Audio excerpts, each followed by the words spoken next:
আজকে ছাদের উপরে যায় দেখি কি সুন্দর লাল লাল রঙ্গন ফুল হয়ে রয়েছে। আর এদিকে দেখেন কি সুন্দর পুঁই শাক হচ্ছে, একদম হরহরা সবুজ।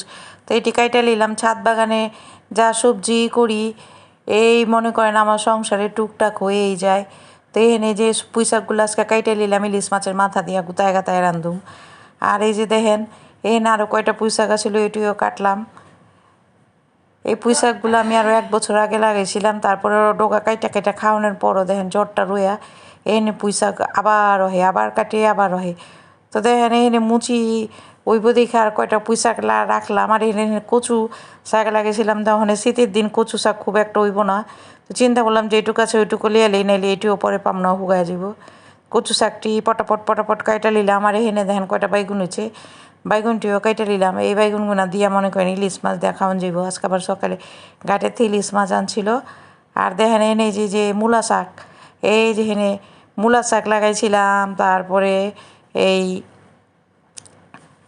দুন্দুল লাগাইছিলাম। দুন্দুলের সিজন তখন শেষ, তারপরে গাছ একটার পরে একটা দুন্দুল দিতেছে। এটা লেগে মায়া করে গাছগুলো আর কাটি না, রাইখা দিছি। চিন্তা করছি 2-1টা দুন্দুল যাইও এগুলো বিচে রেখে দিব, সামনে বছরে লাগাইতে পারবো। এখানে পাইপাতা গাছে পাইপা ধরছে, পাইপাগুলো অনেক ছোটো, বড় হইলে যখন কাটুম তখন আপনাকে আবার দেখামো। আর দেখেন এখানে এই যে এখানে আরেকটা দুন্দুল গাছ, এই দুন্দুল গাছটাতেও দুন্দুল ওইতাছে।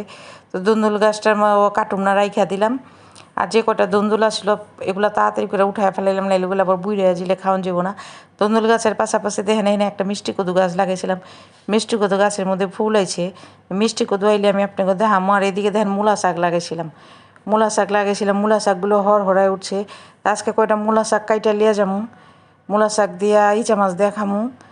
গড়ের মূলা শাক, বাইগুন কাটলাম, মূলা শাক কাটলাম, দুন্দুল কাটলাম, পুঁই শাক কাটলাম, 4-5 রকমের সবজি তো হেনে হয়ে গেল গা। এইটি ধরেন মনে করেন 2-1 বেলা হয়েই যাবো গা। ভিন্ডি গাছের থেকে যতই ভিন্ডি কাটি আবার ভিন্ডি হইতেই থাকে। বিচিগুনা মনে হয় অনেক ভালো ছিল, এটা লেখা ভিন্ডি গাছে এই দেখেন মনে বুইলে আবার 2-1টা রাইখা দিয়েছিলাম, ওখানেও ভিন্ডি শুরু হয়ে গেছে। এই যে এখানে ধইনা পাতা লাগাইছিলাম, তারপরে এই যে মূলা শাক লাগাইছিলাম আরও একটা ঝুড়িতে। আর এখানে আরেকটা পেঁপে গাছ, এই যে কয়টা ছোটো ছোটো পেঁপে হয়েছে, অন্য বাড়েনি। আর এই যে ধইনা পাতা, বেশি না ধইনা পাতা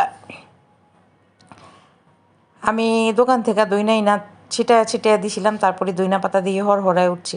এখানে আরও রঙ্গন ফুল হয়েছে, এটা মনে করেন সব সিজনে হইতেই থাকে। জ্বরেও হেয়ারে যে সাদা পাতা বাহার কয়টা ফুলকপি লাগাইছিলাম, চিন্তা করছি ফুলকপিগুলো বুঝে হইব না, ওখান দিয়ে পাতাগুলো বড় বড় হয়ে গেছে। কবি ওখানে হয়নি, কবি হইলে আপনাকে দেখামু। আর দেখেন এখানে এই যে ধইনা পাতাগুনার কথা যে কইলাম, এই ধইনা পাতাগুলো আমি আপনার দেখাইতেছি। দেখেন এই টমেটো গাছও লাগাইছিলাম। এই যে দুন্দুলগুলা যে পারলাম, এই যে দুন্দুলগুলাও দেখাইলাম। 4-5টা দুন্দুল আসছিল, পাইরা হালাইলাম। চিন্তা করলাম ডাইল দেওয়া চচ্চড়ি রাইন দেখামু। তো দেখেন 1টা 2টা 3টা 4টা করে যাই হয়, প্রতিদিনই টুকটাক পারি আর রাইন্দা খাই। কিনা তো অনেক সবজি কিনা খাওয়ান যায়, কিন্তু ঘরে রাতে উঠায় যে সবজি খাওয়ানোর মজা এটা কি আর অন্য সবজিতে পাওয়া যায়? তো দেখেন এনে মূলা শাক উঠাইলাম, আবার কয়টা ধইনা পাতা উঠাইলাম। চিন্তা করলাম ভর্তা করে খামু। এই যে মূলা শাক, এটা একটা জুড়ির মূলা শাক। আরও তো মনে করুন 3-4টা জুড়ি আছে, ওইটি একটু বড় হোক, যদি 2-1টা মূলাও হয় দেখতে খুশি লাগবো। ওইটি লেগে আর উঠাইলাম না, সামনে আশেপাশে যে কয়টা ছিল কাইটা কুইটা লিয়ে নিলাম। কার্টনের পরে দিয়ে 1 জুড়ি হয়ে গেছে গা। তো 1 জুড়ি আমার লেগে অনেক। আর এনে দেখেন এই যে বিলাতি দইনা লাগাইছিলাম, ওই দইনা পাতা লাগাইছিলাম, এগুলো দেখাইলাম আপনাকেও। এই যে বিলাতি দইনা, তারপরে ওই যে শীতের দইনা পাতা, এই যে একটু উঠছে, যেখানে পেহেনে ফালাইছি সব জায়গাতে দিয়ে গজগজায় উঠছে। আমি চিন্তাও করতে পারিনি যে দোকান থেকে দইনাই না ফালানোর পরে তো গজগজায় দইনা পাতা উঠব।